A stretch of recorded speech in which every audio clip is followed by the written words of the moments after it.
네, 조 바이든 미국 대통령이 다른 국가에 기부하기 위해서 코로나19 백신 5억 회분을 추가 구매하겠다는 입장을 밝혔습니다.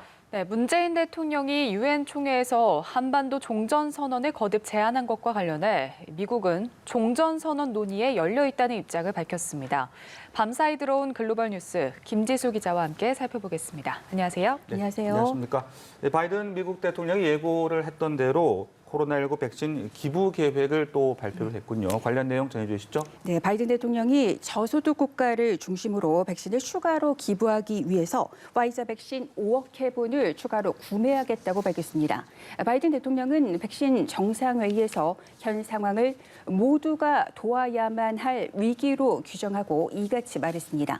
미국이 5억 회분의 백신을 전 세계에 추가로 기부하겠다고 밝힘에 따라 미국이 지금까지 기부를 약속한 백신은 모두 10억 8천만 회분에 달합니다. 바이든 대통령이 유엔 총회 기간에 이처럼 추가 기부를 약속한 건 백신 외교를 강화하겠다는 의지로 보입니다.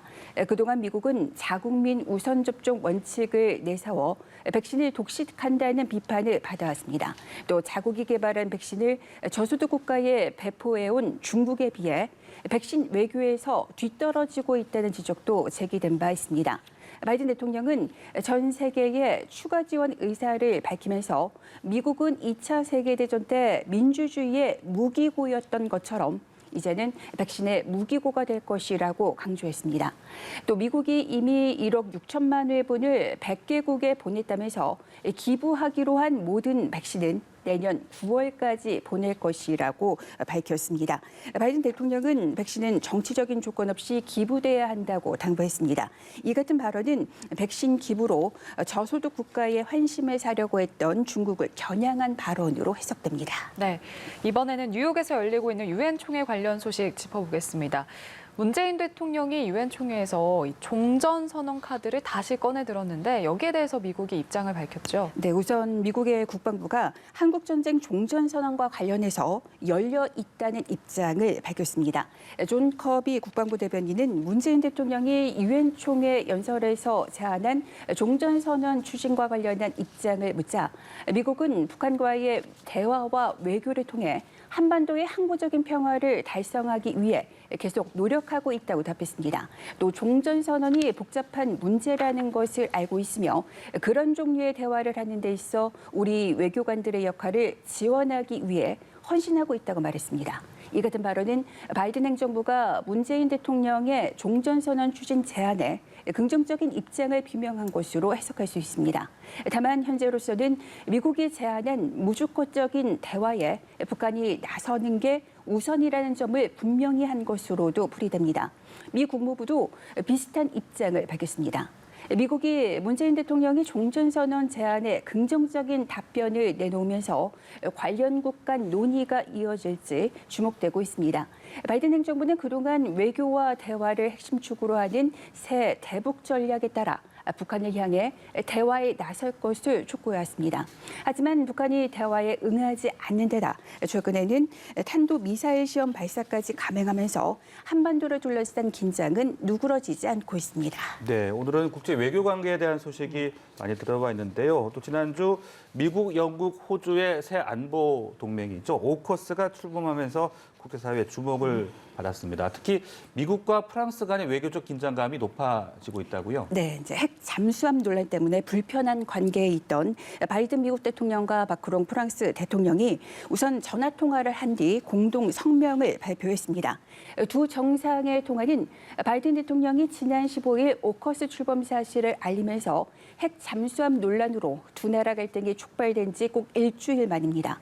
성명을 보면 마크롱 대통령은 자국으로 소환한 미국 주재 프랑스 대사에게 다음 주 복귀를 지시했습니다. 프랑스는 지난주 미국이 호주에 핵 잠수함 기술을 이전할 것이라는 발표에 반발해서 주미 프랑스 대사를 소환했습니다. 오커스 출범으로 호주와의 잠수함 계약을 파기당한 프랑스는 주미 대사 또 주호주 대사를 소환할 정도로 강력히 반발했습니다. 프랑스는 미국과 호주를 향해 뒤통수를 맞았다고 대놓고 강하게 비판했습니다. 미국과 영국, 호주의 새 안보 동맹인 오커스의 출범으로 미국이 호주에 핵 잠수함 기술을 지원하기로 하면서 호주가 프랑스와 77조 원 규모의 잠수함 계약을 파기했고 프랑스는 사전 통보조차 받지 못한 데에 대해서 항의하기 위해 두 나라 주재 대사를 전격적으로 소환한 겁니다. 미국과 프랑스 두 나라 정상은 성명에서 바이든 대통령 요청에 따라 통화했다면서 프랑스와 유럽 파트너 국가와의 전략적인 관심에 있어서 공개 협의를 했더라면 유용했을 것이라는 데 동의했다고 밝혔습니다. 미국이 프랑스를 달래기 위한 문구가 성명에 반영된 것으로 볼 수 있겠습니다. 미국과 프랑스 정상은 다음 달 말에 유럽에서 만나기로 해서 양자 회담을 열기로 해서 핵 잠수함 논란으로 촉발된 이번 갈등이 일단락될지 주목되고 있습니다. 네, 알겠습니다. 이번에는 중국, 대만, 양안 문제 살펴보겠습니다. 이 대만이 중국에 이어서 CPTPP, 이 다자 간의 자유무역 협정에 가입을 신청을 했습니다.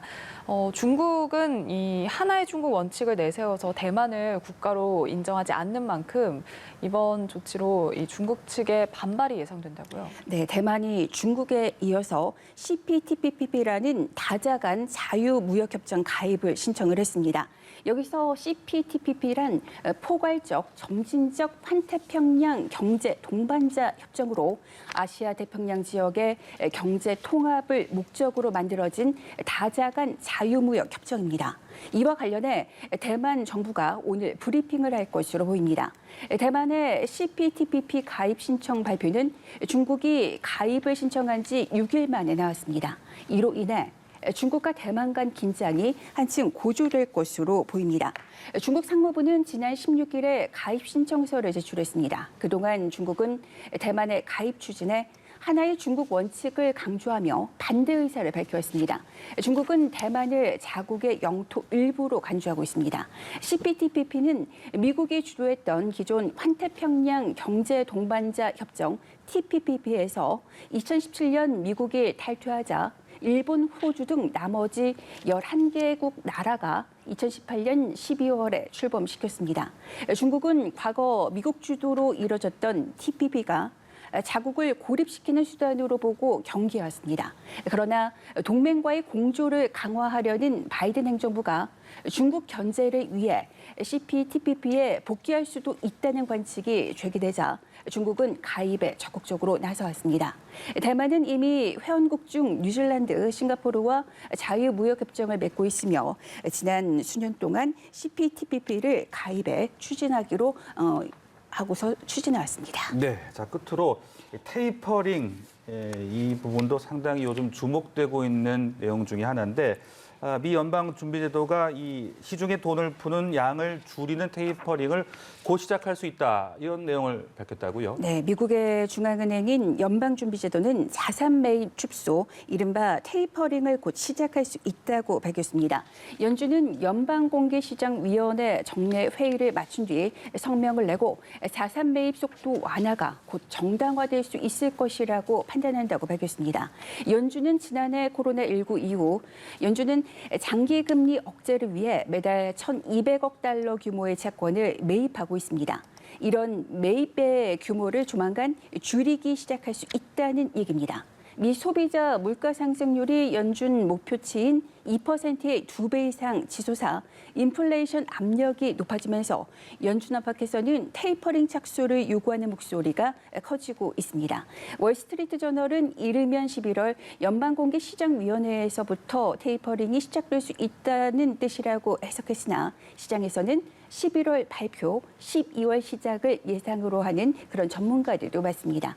연준은 현재의 제로금리를 그대로 유지했습니다. 그러면서도 향후 금리 인상 시기가 이르면 내년으로 빨라질 가능성도 시사했습니다. 기존 금리는 현재의 0%에서 0.25%로 동결했습니다. 지난해 3월 이후 1년 반째 금리가 제로 수준으로 고정된 겁니다. 연준은 또 위원들의 금리 전망을 보여주는 지표인 점도표를 통해서 내년도 금리 인상 가능성을 제시했습니다. 네, 글로벌 브리핑 김지수 기자와 함께 오늘도 다양한 국제 소식 살펴봤습니다. 수고하셨습니다. 고맙습니다.